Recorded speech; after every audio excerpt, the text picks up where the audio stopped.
video सिबु येंबिरिबा अखोगी subscriber सिंग अमदी viewers पुनमक अखोगी culture सिबु पामना येंबिरिबा viewers पुनमकपु अहानमक्तदा तरामना उच्चबगा लोइनना इकाई खुमनबा उच्चरी ngasi अखोइना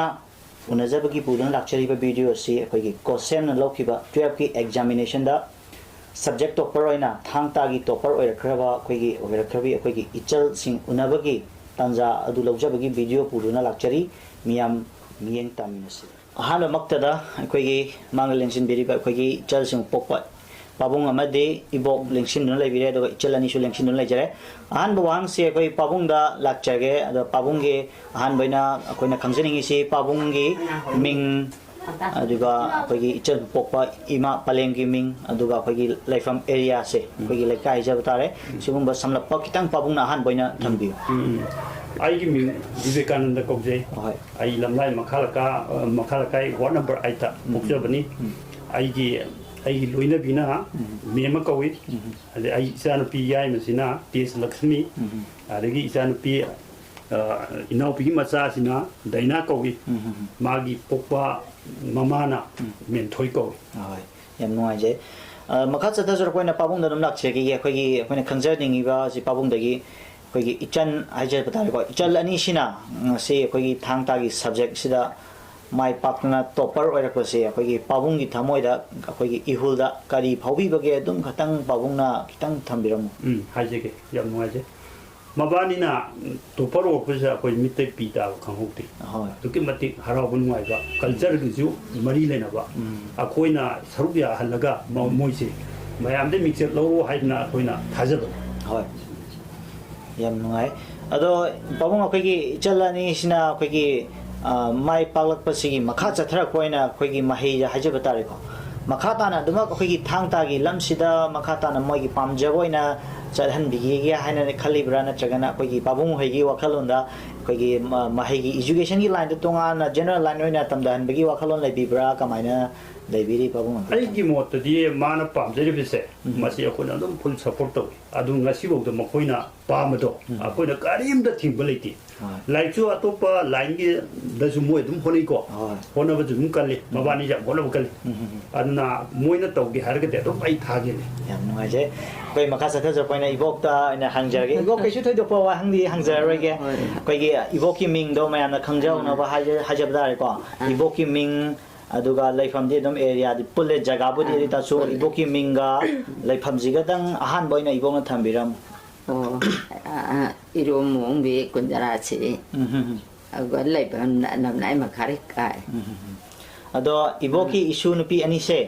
सिजना ngasi Thangta जिदा थांगता हाइबा महि सिदा खगी मयांगी लक्तगी ममाई पाक्तना मिथोय मिहेन बोइरकपसे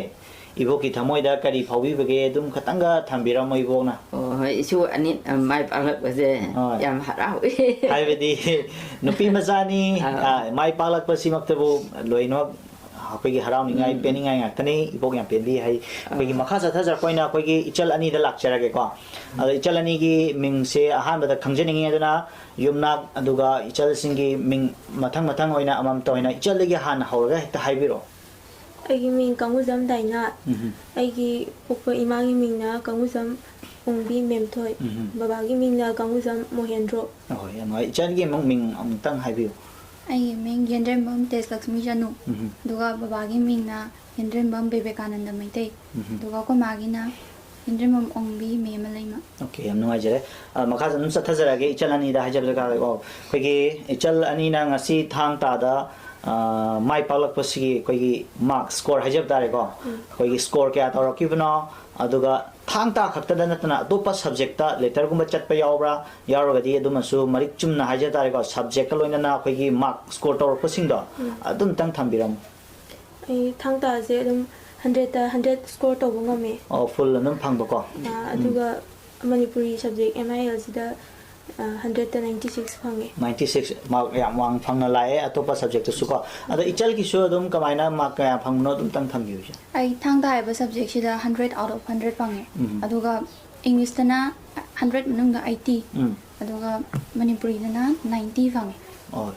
कोई इचलनी से कोई थांगता नतना हाजर दारे अतोपा सब्जेक्ट सु माई पाकना लेटर मार्क चटप यावना ꯑꯩꯈꯣꯏꯒꯤ ꯃꯍꯩꯒꯤ ꯂꯝꯗ ꯌꯥꯝꯅ ꯆꯥꯎꯕ ꯖꯒꯥ ꯑꯃ ꯑꯩꯈꯣꯏꯒꯤ ꯀꯟꯗꯨꯅ ꯊꯝꯃꯝꯕꯒꯤ ꯃꯃꯤ ꯌꯥꯝ ꯆꯥꯎꯅ ꯇꯥꯏ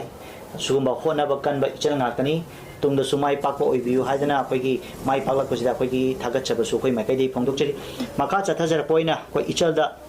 ꯍꯪꯖꯒꯦ ꯏꯆꯜ ꯑꯅꯤꯗ ꯑꯩꯈꯣꯏꯒꯤ ꯏꯆꯜꯒꯤ ꯑꯍꯥꯟꯕ ꯑꯣꯏꯅ ꯊꯥꯡ ꯇꯥ ꯍꯧꯔꯛꯄꯁꯦ ꯏꯆꯜꯅ ꯆꯍꯤ ꯀꯌꯥ ꯁꯨꯔꯛꯄꯗꯒꯤ ꯊꯥꯡ ꯇꯥ ꯁꯥꯟꯅꯕ ꯍꯧꯔꯛꯄꯅꯣ ꯑꯗꯨꯒ ꯑꯩꯈꯣꯏꯒꯤ ꯁ꯭ꯀꯨꯜꯗ ꯁꯨꯝ ꯌꯥꯎꯔꯝꯕꯗꯒꯤ ꯍꯧꯔꯛꯄ꯭ꯔꯥ ꯍꯥꯏꯕꯗꯨꯒꯨꯝꯕ ꯃꯔꯤꯛ ꯆꯨꯝꯕꯗꯣ ꯈꯤꯇꯪꯈꯛ ꯊꯝꯕꯤꯌꯨ ꯑꯩ ꯊꯥꯡ ꯇꯥꯁꯦ ꯑꯩꯅ ꯀ꯭ꯂꯥꯁ 9 ꯀꯥꯔꯛꯄ 2016ꯗ ꯑꯣꯞꯁꯅꯦꯜ ꯁꯕꯖꯦꯛ ꯑꯣꯏꯅ ꯌꯥꯎꯔꯛꯄꯗꯒꯤ ꯑꯗꯨꯝ ꯁꯥꯟꯅꯕ ꯍꯧꯔꯛꯈꯤꯕꯅꯤ 2016 ꯑꯗꯨꯗꯤ ꯍꯧꯖꯤꯛ 2020 ꯆꯍꯤ 4 years ꯀꯨꯝꯕ ꯂꯩꯔꯦꯀꯣ 4 years ꯀꯨꯝꯕꯁꯤꯗ ꯑꯩꯈꯣꯏꯒꯤ ꯏꯆꯜꯅ 12 ꯁꯤꯗ ꯃꯥꯏ ꯄꯥꯛꯄ ꯄꯨꯔꯛꯄꯅꯤ ꯍꯣꯠꯅꯕ ꯀꯟꯕꯒꯤꯅꯤ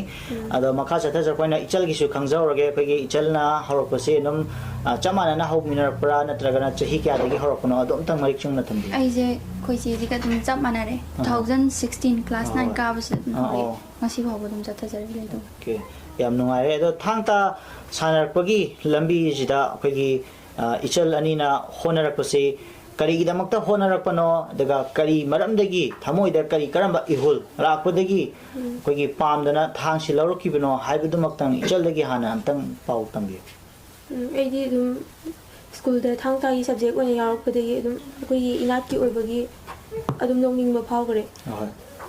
ꯏꯅꯥꯠꯀꯤ ꯑꯣꯏꯕꯅꯤꯅ ꯍꯥꯟꯅꯁꯨ ꯑꯝꯇ ꯈꯪꯗ꯭ꯔꯤꯕꯅꯤꯅ ꯀꯩ ꯌꯥꯎꯒꯦ ꯀꯃꯥꯏꯅ ꯇꯧꯕꯅꯣꯗꯣ ꯍꯦꯟꯅ ꯈꯪꯅꯤꯡꯕꯗꯒꯤ ꯏꯅꯥꯠꯀꯤ ꯑꯗꯨꯝ ꯂꯧꯅꯤꯡꯕ ꯍꯥꯏꯕꯗꯤ ꯊꯥꯡ ꯇꯥꯁꯦ ꯑꯩꯈꯣꯏꯒꯤ ꯇꯠꯅꯕ ꯊꯥꯅꯕ ꯌꯥꯗ꯭ꯔꯕ ꯑꯩꯈꯣꯏꯒꯤ इनातकी ꯍꯥꯏꯗꯤ ꯑꯩꯈꯣꯏꯒꯤ ꯏꯄꯥ ꯏꯄꯨ ꯍꯥꯛꯇꯛꯇꯒꯤ ꯑꯗꯨꯝ ꯂꯣꯏꯅꯔꯒ ꯂꯥꯛꯄ ꯑꯗꯨꯒꯨꯝꯕ ꯑꯃ ꯑꯣꯏꯕꯒꯤ ꯃꯔꯝꯅꯅꯤꯀꯣ ꯑꯗꯣ ꯏꯆꯜꯒꯤꯁꯨ ꯑꯄꯥꯝꯕ ꯃꯣꯠ ꯑꯃꯗꯤ ꯁꯣꯏꯅ ꯂꯩꯔꯝꯒꯅꯤ ꯑꯗꯨꯒꯤ ꯏꯆꯜꯒꯤ ꯑꯄꯥꯝꯕ ꯃꯣꯠ ꯑꯝꯇꯪ ꯊꯝꯕꯤꯔꯝꯃꯗꯤ ꯌꯥꯝ ꯅꯨꯡꯉꯥꯏꯖꯒꯅꯤ ꯑꯩꯒꯤꯗꯤ ꯊꯥꯡ ꯇꯥ ꯍꯥꯏꯕ ꯁꯕꯖꯦꯛꯁꯤꯗ ꯗꯤꯁꯤꯄ꯭ꯂꯤꯟ ꯃꯌꯥꯝ ꯌꯥꯎꯋꯦ ꯗꯤꯁꯤꯄ꯭ꯂꯤꯟꯁꯦ ꯍꯩꯔꯒꯗꯤ ꯑꯩꯈꯣꯏꯗ ꯀꯥꯟꯅꯒꯗ꯭ꯔꯥ ꯈꯟꯕ ꯑꯗꯨꯒ ꯃꯁꯤꯗꯁꯨ ꯅꯠꯇꯅ ꯇꯣꯉꯥꯟ ꯇꯣꯉꯥꯟꯕ ꯏꯄꯥ ꯏꯄꯨꯒꯤ ꯍꯥꯛꯇꯛꯇꯒꯤ ꯊꯥꯡꯗꯔꯛꯄ ꯍꯤꯁꯇ꯭ꯔꯤ ꯃꯌꯥꯝꯁꯦ ꯈꯪꯉꯒ ꯃꯩꯇꯩ ꯃꯆꯥ ꯑꯃ ꯑꯣꯏꯅ ꯆꯥꯎꯊꯣꯛꯄ ꯉꯝꯒꯅꯤ ꯈꯟꯕꯗꯩ ꯂꯧꯅꯤꯡꯉꯤ ꯌꯥꯝ ꯅꯨꯡꯉꯥꯏꯔꯦ ꯑꯗ ꯏꯆꯜ ꯃꯈꯥ ꯑꯗꯨꯝ ꯆꯠꯊꯕꯤꯔꯛꯑꯣ ꯑꯩꯈꯣꯏꯒꯤ ꯊꯥꯡ ꯇꯥꯁꯦ ꯉꯁꯥꯏꯒꯤ ꯏꯆꯜꯅ ꯀꯥꯟꯅꯕ ꯃꯌꯥꯝ ꯐꯪꯉꯦꯅ ꯍꯥꯏꯕꯤꯔꯦꯀꯣ ꯑꯩꯈꯣꯏꯒꯤ ꯊꯧꯒꯜꯂꯣꯟ ꯕꯦꯕꯥꯔ ꯑꯩꯈꯣꯏ ꯗꯤꯁꯤꯄ꯭ꯂꯤꯟ ꯃꯌꯥꯝꯅ ꯌꯣꯝꯃꯒ ꯂꯩꯕꯅꯤ ꯑꯩꯈꯣꯏꯅꯁꯨ ꯇꯥꯖꯕꯗ ꯈꯪꯖꯕꯗ ꯑꯗꯣ ꯁꯤꯒꯨꯝꯕ ꯀꯥꯟꯅꯕ ꯐꯪꯉꯤꯕꯁꯦ ꯏꯆꯜꯗ ꯐꯪꯉꯤꯕ ꯁꯨꯝꯅ ꯉꯁꯤ ꯈꯨꯟꯅꯥꯏꯁꯤꯗ ꯀꯔꯝꯕ ꯀꯥꯟꯅꯕꯗꯤ ꯄꯤꯕꯤꯅꯤꯡꯕ ꯂꯩ ꯊꯥꯡ ꯇꯥꯅ ꯑꯗꯨꯒꯨꯝꯇꯪ ꯂꯩꯔꯗꯤ ꯃꯔꯤꯛ ꯆꯨꯝꯅ ꯑꯝꯇꯪ ꯏꯆꯜ ꯊꯝꯕꯤꯌꯨ ꯊꯥꯡ ꯇꯥ ꯍꯥꯏꯕ ꯁꯕꯖꯦꯛꯁꯦ ꯃꯤꯄꯨꯝ ꯈꯨꯗꯤꯡꯃꯛꯅ ꯇꯝꯁꯤꯟꯕ ꯑꯗꯨꯒ ꯃꯉꯣꯟꯗ ꯌꯥꯎꯔꯤꯕ ꯀꯥꯟꯅꯕꯁꯤꯡꯁꯦ ꯂꯧꯊꯣꯛꯑꯒ ꯑꯩꯈꯣꯏ ꯈꯨꯟꯅꯥꯏꯁꯤꯡꯁꯤꯗ ꯌꯣꯛꯈꯠꯄꯗ ꯀꯜꯆꯔꯁꯨ ꯌꯣꯛꯈꯠꯄ ꯑꯗꯨꯒ ꯍꯧꯔꯛꯂꯤꯕ ꯅꯍꯥꯔꯣꯜꯁꯤꯡ ꯑꯁꯦ ꯇꯣꯉꯥꯟ ꯇꯣꯉꯥꯟꯕ ꯐꯠꯇꯕ ꯂꯝꯕꯤꯗ ꯆꯠꯈꯤꯕꯗꯣ ꯑꯗꯨꯗꯣ ꯉꯥꯛꯊꯣꯛꯄ ꯉꯝꯒꯅꯤ ꯍꯥꯏꯅ ꯍꯥꯏꯖꯅꯤꯡꯉꯤ ꯑꯩꯈꯣꯏꯒꯤ ꯏꯆꯜꯅ ꯈꯨꯝꯕꯤꯔꯤ ꯁꯨꯃꯥꯏꯅ ꯑꯩꯈꯣꯏ ꯏꯆꯜꯒꯤꯁꯨ ꯑꯃꯨꯛ ꯑꯄꯥꯝꯕ ꯃꯣꯠ ꯑꯃꯗꯤ ꯁꯣꯏꯗꯅ ꯂꯩꯔꯝꯒꯅꯤ ꯈꯟꯖꯩ ꯑꯗꯨꯅ ꯏꯆꯜꯒꯤꯁꯨ ꯑꯄꯥꯝꯕ ꯃꯣꯠꯇꯣ ꯃꯌꯥꯝꯗ ꯈꯪꯍꯧꯅꯕ ꯁꯤꯌꯔ ꯈꯤꯇꯪ ꯇꯧꯕꯤꯔꯝꯃꯨ ꯑꯩꯁꯨ ꯅꯍꯥꯔꯣꯜ ꯏꯟꯈꯠꯂꯛꯏꯕꯁꯤꯡꯁꯤꯅ ꯊꯥꯡ ꯇꯥꯁꯦ ꯂꯣꯏꯅ ꯂꯧꯕꯤꯔꯒꯗꯤ ꯊꯛꯁꯤ ꯈꯥꯁꯤ ꯊꯧꯒꯜꯂꯣꯟꯗ ꯍꯥꯟꯅ ꯈꯪꯉꯨꯗꯕ ꯀꯌꯥ ꯑꯃꯁꯨ ꯍꯦꯟꯅ ꯈꯪꯉꯛꯀꯅꯤ ꯌꯥꯝꯅ ꯑꯐꯕ ꯁꯃꯥꯖ ꯑꯃ ꯄꯨꯔꯛꯀꯅꯤ ꯍꯥꯏꯅ ꯈꯜꯂꯤ ꯍꯥꯏꯕꯗꯤ ꯑꯩꯈꯣꯏꯒꯤ ꯈꯨꯟꯅꯥꯏꯁꯦ ꯃꯨꯠꯈꯤꯒꯗꯧꯔꯕ ꯈꯨꯟꯅꯥꯏ ꯑꯃꯅꯤ ꯍꯥꯏꯗꯅ ꯃꯌꯥꯝꯅ ꯀꯤꯅꯔꯒ ꯂꯩꯔꯤꯕ ꯈꯨꯟꯅꯥꯏ ꯑꯃꯅꯤ ꯑꯗꯨꯃꯛꯇꯕꯨ ꯑꯩꯈꯣꯏꯒꯤ ꯀꯜꯆꯔꯁꯤꯕꯨ ꯌꯣꯛꯈꯠꯂꯤꯕꯅꯤ ꯍꯧꯖꯤꯛꯀꯤ ꯃꯤꯔꯣꯜꯁꯤꯅ ꯇꯨꯡꯒꯤ ꯃꯤꯔꯣꯜꯗꯁꯨ ꯁꯤꯒꯨꯝꯕ ꯀꯜꯆꯔꯁꯤ ꯍꯦꯟꯅ ꯑꯩꯈꯣꯏꯒꯤ ꯃꯍꯩ ꯑꯣꯏꯅ ꯇꯝꯅ ꯈꯪꯅꯅ ꯆꯠꯂꯒꯗꯤ ꯈꯨꯟꯅꯥꯏꯁꯤꯕꯨ ꯀꯟꯕ ꯉꯝꯅꯕꯒꯤ ꯖꯒꯥ ꯑꯃ ꯑꯣꯏꯒꯅꯤ ꯍꯥꯏꯅ ꯇꯥꯛꯄꯤꯕꯅꯤ ꯑꯗꯣ ꯏꯆꯜ ꯑꯅꯤꯒꯤ ꯃꯈꯥ ꯆꯠꯊꯖꯔꯛꯄ ꯑꯣꯏꯅ ꯑꯩꯈꯣꯏꯒꯤ ꯃꯥꯏ ꯄꯥꯛꯂꯛꯄꯁꯦ ꯉꯁꯤ ꯑꯩꯈꯣꯏꯒꯤ ꯏꯆꯜ ꯑꯅꯤꯅ 12ꯇ ꯃꯥꯔꯛ ꯋꯥꯡꯅ ꯐꯪꯉꯛꯇꯅ 100 out of 100 ꯐꯪꯉꯛꯇꯅ ꯑꯩꯈꯣꯏꯒꯤ ꯃꯥꯏ ꯄꯥꯛꯂꯛꯄꯁꯤ ꯑꯩꯈꯣꯏꯒꯤ ꯀꯅꯥꯒꯤ ꯃꯈꯥꯗ ꯇꯝꯃꯛꯄꯗꯒꯤ ꯇꯧꯔꯛꯄꯅꯣ ꯑꯗꯨꯒ ꯑꯁꯤꯒꯨꯝꯕ ꯃꯍꯩ ꯑꯁꯤꯒꯤ ꯃꯥꯏ ꯄꯥꯛꯂꯛꯂꯤꯕꯁꯤ ꯀ꯭ꯔꯦꯗꯤꯠ ꯄꯤꯅꯤꯡꯕꯗꯤ ꯁꯣꯏꯗꯅ ꯂꯩꯔꯝꯒꯅꯤ ꯏꯆꯜ ꯑꯅꯤꯗ ꯑꯗꯣ ꯏꯆꯜꯅ ꯄꯤꯅꯤꯡꯕ ꯀ꯭ꯔꯦꯗꯤꯠꯁꯤ ꯀꯅꯥꯗ ꯑꯩꯈꯣꯏ ꯀ꯭ꯔꯦꯗꯤꯠꯁꯤ ꯄꯤꯅꯤꯡꯕꯅꯣ ꯑꯗꯨꯝꯇꯪ ꯃꯌꯦꯛ ꯁꯦꯡꯅ ꯊꯝꯕꯤꯔꯝꯃꯨ ꯏꯆꯜ ꯑꯩꯅ ꯃꯥꯏ ꯄꯥꯛꯂꯛꯄꯒꯤ ꯀ꯭ꯔꯦꯗꯤꯠꯁꯦ ꯃꯔꯨꯑꯣꯏꯅ ꯑꯩꯈꯣꯏꯕꯨ ꯇꯥꯛꯄꯤ ꯇꯝꯕꯤꯔꯤꯕ ꯁꯔ ꯀꯃꯜ ꯁꯔ ꯔꯣꯕꯤꯟꯗ꯭ꯔꯣ ꯑꯃꯗꯤ ꯑꯩꯒꯤ ꯁ꯭ꯀꯨꯜꯒꯤ ꯑꯣꯖꯥꯁꯤꯡ ꯑꯃꯗꯤ ꯏꯃꯨꯡ ꯃꯅꯨꯡꯗ ꯄꯤꯖꯅꯤꯡꯉꯤ ꯑꯩꯈꯣꯏ ꯃꯈꯥ ꯆꯠꯊꯖꯔꯛꯄ ꯑꯣꯏꯅ ꯏꯆꯜ ꯂꯥꯛꯆꯒꯦ ꯑꯩꯈꯣꯏꯒꯤ ꯏꯆꯜꯒꯤꯁꯨ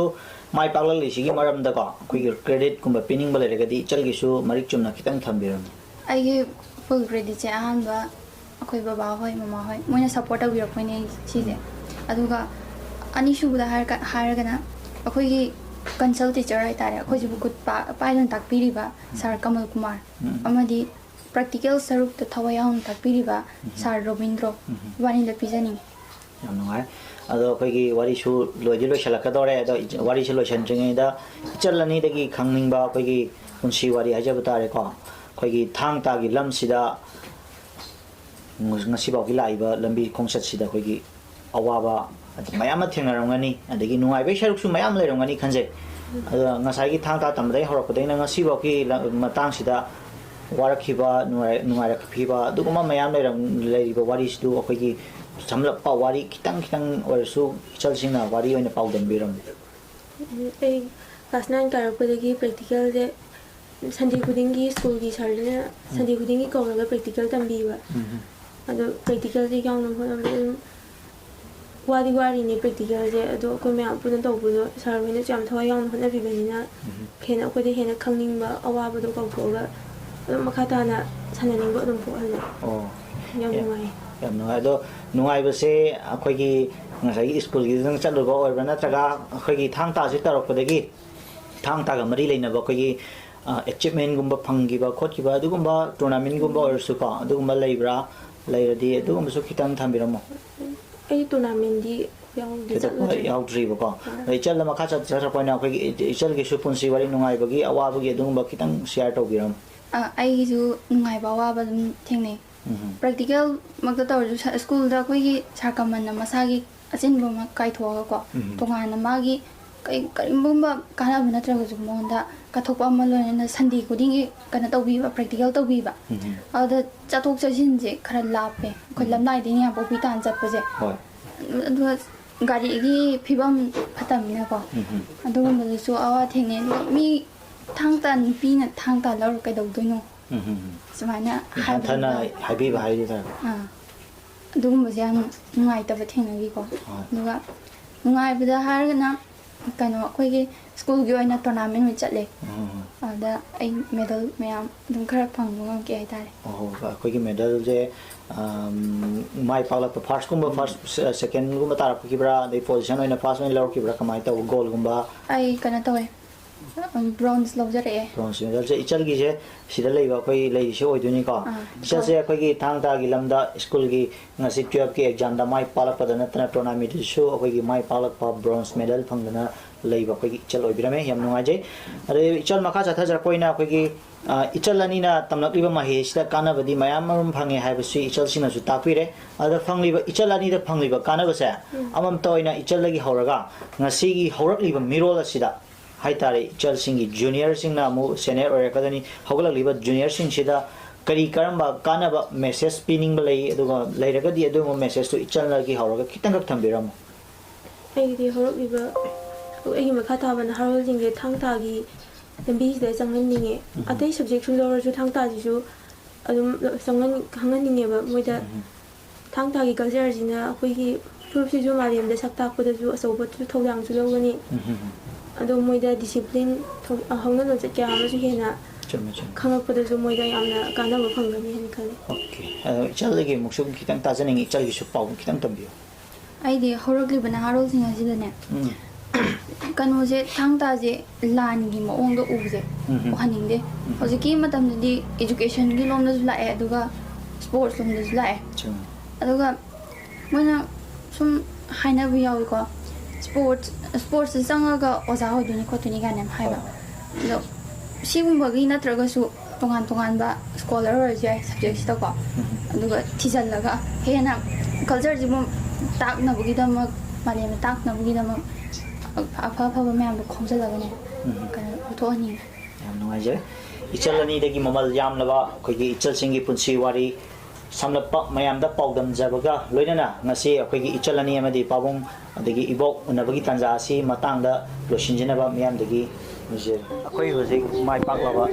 ichal ani ga unagar pag matungda dagi ichal ani dagi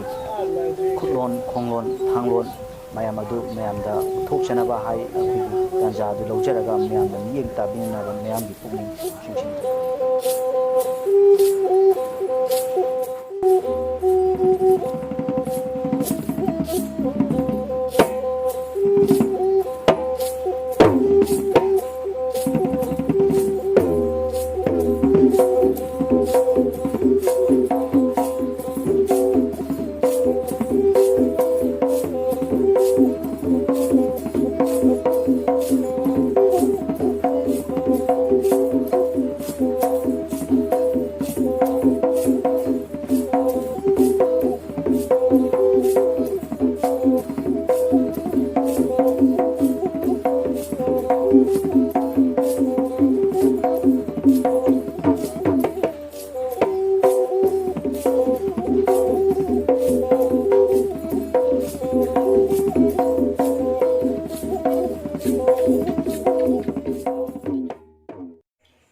mayam pumnamak akhoi video su mieng tabiramni haibagi thajaba lejei akhoi video si matang chana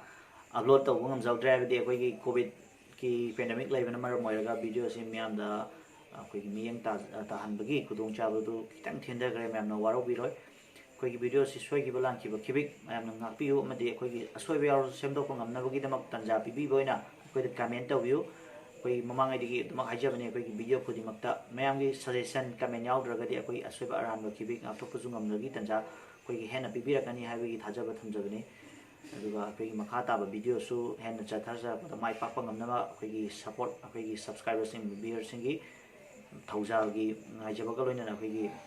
channel की माइकैदिगी मयाम पुनमक काइनाबया थंगिजरी